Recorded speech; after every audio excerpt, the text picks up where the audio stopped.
Let's check in now with Nancy Cahalen, Better Business Bureau. Now, remember, last week, Nancy brought us in. A lot of you, I know it's been one that's been popular with a lot of people finding this online and checking in and downloading it through social media as well. But Nancy, talked about the 2022 Scam Tracker Risk Report that came out. And unfortunately, scams are up 23% nationwide. And as you told us last week, Nancy, that means people are losing some money with some of the biggest scams that are out there. So I know today you're going to tell us how it is that we can spot some of these scam jobs that are people are trying to put over on us. Good morning. Good morning. Yeah, the scammers don't take a snow day, so they're on it. Not only were there more scams reported to us, but the median dollar loss was significantly higher. So that's a 1-2. What do you do? How do you avoid them? Well, the number 2 riskiest scam last year was the employment scam. And I think there's a lot more activity there, and the scammers adapt, we know, and take advantage of the current, economic environment. So if you're applying for a job online, you've got to do your research. It's really on you to do your research before accepting an interview or an employment offer, because the scammers are so very sophisticated. They're very convincing. They represent real employers. So they're imposters. They pretend to be some company that you'd really love to work for. They require interviews, so they have phony interviews, and they even have phony job offer letters. So they're cunning new twists, you really got to watch out for them.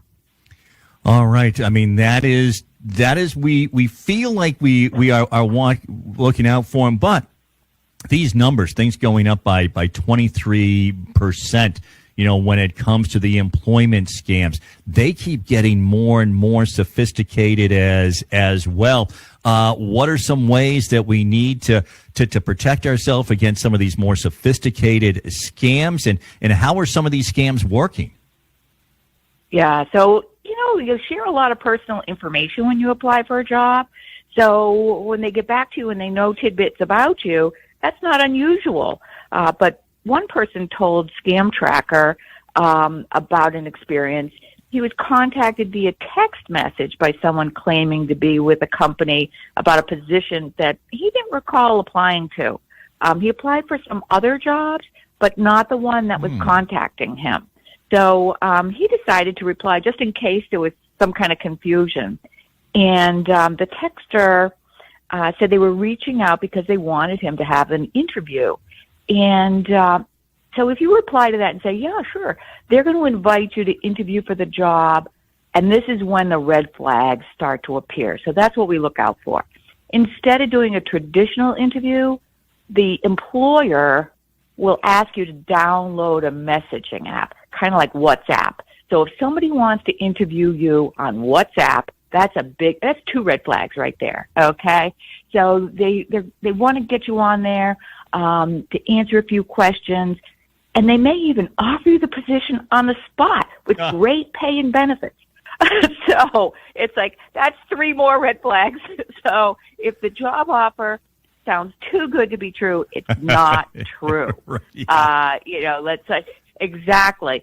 So if they say you need no skills, you work from home, we're going to pay you a lot of money, you're hired on the spot, that just doesn't add up. Right. Yeah. Even with a healthy ego, you're wonderful. We're going to hire you right now. Really? Just from a couple of texts over the phone? Even if it wasn't a scam, I'd be a little bit nervous about going to work for that company that's so desperate to hire me. Jeez. But clearly to these folks, it must seem, real. There must be something then that sucks them in.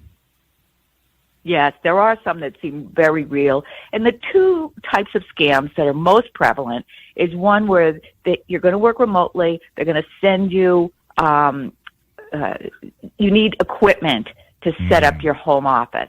And so they send you a check and it's too much money and you need to, it's one of those fake check schemes.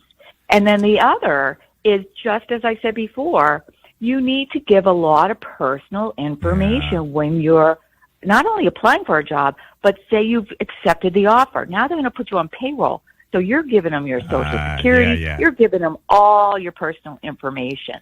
And that is what they're after, because now they can impersonate you, and you're very high risk for identity theft. So how do you avoid this? As I said, research it. Research it before you apply. Research it again before you interview, and then a real deep dive before you accept the offer. So I can't stress enough that your research is so, so important. You may look up this company and say, oh, it's a fabulous company. Try giving them a call from a different number that you know is valid, and see if they are hiring for that position. You might be surprised.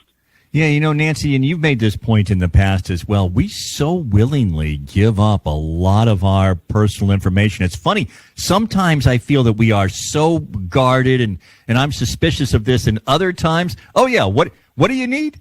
Here, take everything that I've got. Social Security numbers, everything else.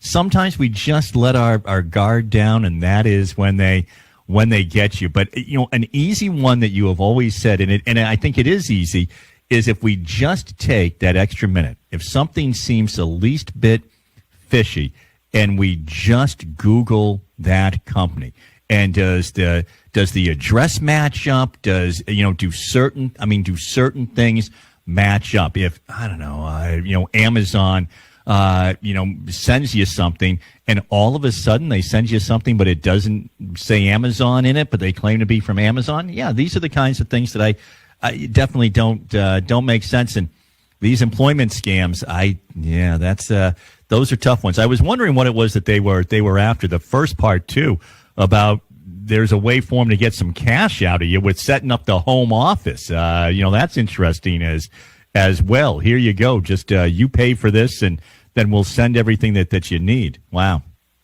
Right. So they send you the check, and the check's no good, of course. Yeah. You deposit it. The banking system doesn't figure that out until it gets well into the system. Looking at these checks with home printers, you could print something that looks like a valid check. So that's the kind of equipment we all have available to us. So you really need to be on guard. And sometimes they'll mix and match on the checks. They'll put one company's name, somebody else's routing number, but it all looks legitimate until it isn't. Until it's not, so right, boy? Watch out for those. Yeah, Exactly. A lot of this. I mean, you said it earlier. If it seems too good to be true, it probably is. When we want to, when we see something that is too good to be true, and we want to report it, what do we do? Yeah. Well, first of all, we hope you avoid a loss. But whether you've had a financial loss or not, please report the scam to BBB Scam Tracker. That's at bbb.org/scam tracker, because that's going to help others when they're doing their research to not fall victim of similar tactics. Very, very good. Nancy, people want to get in touch with you, follow you. I've been following. You post so much and about so many great businesses on social media. It's a great way for us to be able to follow our local Better Business Bureau. Yeah, so you can call me directly, and that's I'm not at the office. I normally look at my phone at this point. Well, I know that people can right. No, people can jump in the 508-552. 0350. Yeah, number, and be able to get you and be able to talk to Nancy Cahalen, the president and CEO of the Better Business Bureau, serving central and western Massachusetts and northeastern Connecticut. She joins us each and every Tuesday at this time to keep us safe. And head on over to RadioWorcester.com.